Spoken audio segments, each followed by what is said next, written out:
नमस्कार मंडळींनो, तर आज आपण आलेलो आहोत अष्टविनायकांपैकी एक गणपती, ते म्हणजेच मानाचा 5वा गणपती थेऊरचा श्री चिंतामणी। हे मंदिर पुणे सोलापूर महामार्गाने 22 किलोमीटर अंतरावरती आहे। मुळा, मुठा, भीमा या 3 नद्यांच्या संगमावर थेऊर हे गाव वसलेलं आहे। थेऊर हे अगदी पुण्याच्या जवळ आहे आणि हे मंदिर खोपोली, जुना मुंबई पुणे महामार्ग खंडाळ्याच्या अगदी थोडं आधी आहे। थेऊर हे पुणे सोलापूर महामार्गाच्या थोडंसं आडवाटेवर 1 तासाच्या अंतरावरती आहे। श्री चिंतामणी गणपती बाप्पांची कथा काहीतरी आगळी वेगळीच आहे। चला तर मग तुम्हाला सांगते। राजा अभिजित आणि त्याच्या पत्नीने घोर तप केले आणि गणासूर याला जन्म दिला। जेव्हा गणासुराने ऋषी कपिला त्यांच्या आश्रमाला भेट दिली तेव्हा ऋषींनी त्यांच्या जवळील चिंतामणी रत्नाचा वापर करून गणासुराला उत्तमोत्तम पंचपक्वान्नाचे जेवण खाऊ घातले।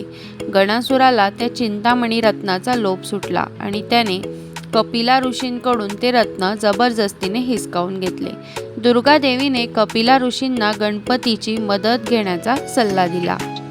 गणपतीने गणराजाला कंदब वृक्षाखाली पराभूत करून त्यांच्याकडून ते मौल्यवान रत्न हस्तगत करून पुन्हा कपिल ऋषींना दिले। याचे बक्षीस म्हणून कपिला ऋषींनी ते रत्न गणपतीच्या गळ्यात घातले आणि तेव्हापासून गळ्यात चिंतामणी रत्न घातलेला गणपती चिंतामणी विनायक म्हणून ओळखला जाऊ लागला। ही कथा कदंब वृक्षाखाली घडल्यामुळे थेऊरला कदमपूर असं सुद्धा म्हटलं जातं। चिंतामणींची मूर्ती पूर्वाभिमुख आहे आणि गणपतीच्या डोळ्यामध्ये मौल्यवान रत्न सुद्धा जडित आहे। देवळाचे महाद्वार किंवा मुख्यद्वार हे उत्तरेकडे आहे आणि मुळा मुठा नदीच्या मार्गाला ते जोडते। मंदिराच्या संकुलाच्या आत एक छोटंसं शिवमंदिर सुद्धा आहे। चिंतामणी हा श्री माधवराव पेशवे यांच्या घराण्याचे हे कुलदैवत आहे। श्री माधवराव यांनी त्यांचे शेवटचे दिवस या देवळात व्यतीत केले आणि गणपतीचे नाव घेत त्यांनी त्यांचा शेवटचा श्वास सोडला। थेऊर हे संत मोर्या गोसावी यांनी घोर तपश्चर्या केली। त्यांच्या तपाने प्रसन्न होऊन गणपती नजदीकच्या मुळामुठा नदीतून 2 वाघांच्या रूपाने अवतीर्ण झाला आणि त्याने त्यांना सुद्धा सिद्धी प्रदान केली। थेऊरच्या श्री चिंतामणी गणपती बाप्पांचा इतिहास सुद्धा काही वेगळाच आहे। गणपतीचे श्री मोर्या गोसावी महाराज यांना थेऊर हे गाव इनाम असून सदर मंदिराची पुनर्बांधणी श्री मोर्या यांचे नातू श्री धरणीधर महाराज देव यांनी बांधले। 100 वर्षानंतर पेशव्यांनी तेथे भव्य व आकर्षक मंदिर व सभागृह सुद्धा बांधले।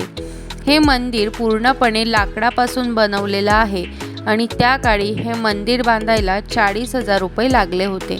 युरोपियनकडून पेशव्यांना पितळाच्या 2 मोठ्या घंटा मिळाल्या होत्या। त्यातील एक महाडला असून दुसरी या ठिकाणी आहे। वयाच्या 27व्या वर्षी माधवराव पेशव्यांना क्षयरोग झाला तेव्हा त्यांना येथे आणण्यात आलं। या गणपती समोरच त्याची प्राणज्योत मालवली। त्याची पत्नी रमाबाई यानंतर सती गेल्या। त्यांच्या स्मरणार्थ येथे बाग तयार करण्यात आली आहे। मोर्या गोसावी यांना येथे सिद्धी प्राप्त झाल्याचंही सांगितलं जातं। भाविकांसाठी दर्शनाची वेळ आहे सकाळी 6 ते दुपारी 1 आणि दुपारी 2 ते रात्री 10 वाजेपर्यंत भाविकांसाठी हे मंदिर उघडं असतं। या ठिकाणी गणेश चतुर्थी छान प्रकारे साजरी केली जाते। तसंच गणेश जयंती ही सुद्धा या ठिकाणी मोठ्या प्रमाणावर साजरी केली जाते। यावेळी द्वार यात्रा आयोजित केली जाते आणि भाविक येथे गणपतीचा जन्म साजरा करण्यासाठी मोठ्या प्रमाणात गर्दी करतात। अष्टविनायकांपैकी सगळ्यात पहिला गणपती म्हणजेच मोरगावचा मोरेश्वर, दुसरा सिद्धटेकचा सिद्धिविनायक, तिसरा पालीचा बल्लाळेश्वर, चौथा महाडचा वरदविनायक, 5वा थेऊरचा चिंतामणी, 6वा लेण्याद्रीचा गिरिजात्मज, 7वा ओझरचा विघ्नेश्वर, 8वा रांजणगावचा श्री महागणपती। तसंच या मंदिराच्या आजूबाजूच्या परिसरामध्ये सुद्धा महादेवाचं गणपती मंदिर आणि त्याच्या आजूबाजूला सुद्धा छान अशा मूर्ती आहेत। तसंच या मंदिराच्या आवारामध्ये श्री विष्णू लक्ष्मी मंदिर सुद्धा या ठिकाणी आहे। थेऊरचे चिंतामणी मंदिरामध्ये दर्शन घेण्यासाठी आपल्याला जवळपास अर्धा तास लागतो. तुम्ही जर विकेंडला जात असाल तर तुम्हाला यापेक्षाही सुद्धा जास्त वेळ लागू शकतो. तसंच या ठिकाणी श्रीमंत थोरले माधवराव पेशवे यांचं सुद्धा स्मारक आहे. श्रीमंत माधवरावांनी वयाच्या अवघ्या 16व्या वर्षी म्हणजेच 20 जुलै 1761 रोजी पेशवेपदाची वस्त्रे स्वीकारली. त्यावेळी पानिपतच्या पराभवामुळे मराठी राज्याची परिस्थिती अतिशय कठीण झाली होती. कोसळलेली अर्थव्यवस्था, प्रशासन व न्यायव्यवस्थेचा अभाव, अशा वेळी त्यांनी हिमतीने अपार कष्ट करून अल्पावधीतच गमावलेली प्रतिष्ठा परत मिळवली. राजकारण व युद्धशास्त्राचे धडे त्यांना लहानपणीच मिळालेले होते. धाडसाने त्यांनी उत्तरेतील बंडाळी मोडून काढली. घरभेदी, असंतुष्टता, सरदारांना कामी लावले व राज्यकारभार सुधारला. त्यांना माणसांची उत्तम पारख होती. जीवाला जीव देणारी अनेक गुणी माणसे त्यांनी जवळ केली. नाना फडणवीस यांच्यासारखे चतुर व्यवस्थापक, महादजी शिंदे, हरिपंत फडके, त्रिंबक मामा पेठे, पानसे यासारखे रणधुरंदर, रामशास्त्र्यासारखे निस्पृह न्यायाधीश यांच्या साहाय्याने त्यांनी राज्याची सर्वांगीण प्रगती केली. तसंच मंदिराच्या आजूबाजूच्या परिसरामध्ये तुम्ही या ठिकाणी पूजा किंवा मग नारळ यासारखं सुद्धा या मंदिरामध्ये घेऊन जाऊ शकतात.